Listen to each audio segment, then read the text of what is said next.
હું તો સૌથી સદભાગી સંતાનો એને ગણું છું કે જેને દાદા દાદીના ખોળા મળતા હોય. એ સંતાનો સૌથી સુખી સંતાનો.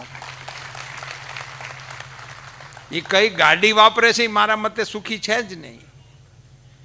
એ કેવા કપડાં પહેરે છે, કઈ સ્કૂલમાં ભણે છે, કેટલી ફી વાળી સ્કૂલમાં ભણે છે, એ માધ્યમ છે ને પ્રફુલ્લ મોટો ઉપાડો છે.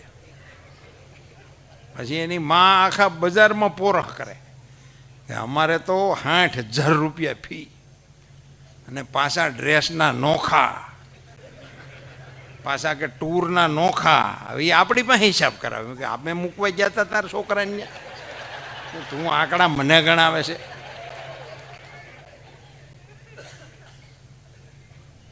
હવે એમાંથી શું નીકળતું છે રામ જાણે.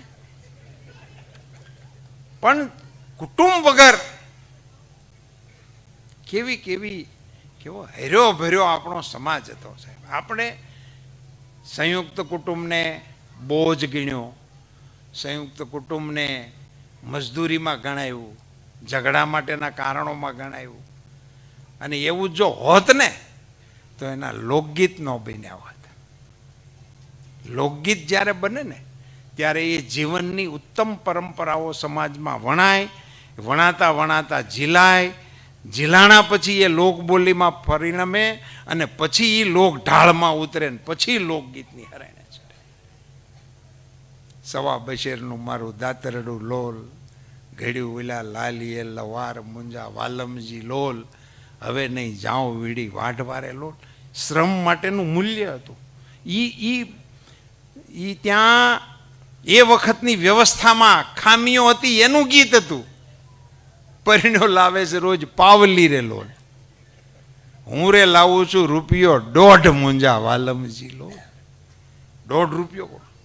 એ જે ગીતો હતા એ હવે જો તમારી આ સંયુક્ત કુટુંબ વ્યવસ્થા એ બોજરૂપ હોત તો એવા ગીતો કેમ આવ્યા છે? સાંકડી શેરીમાં મારા સસરાજી મળ્યા મુને, લાજુ કાઢ્યાની ઘણી હામ રે ગોકુળમાં, હો મોરા શ્યામ મુજને હરિવાના. આ કેવી રીતે ગવાણું છે?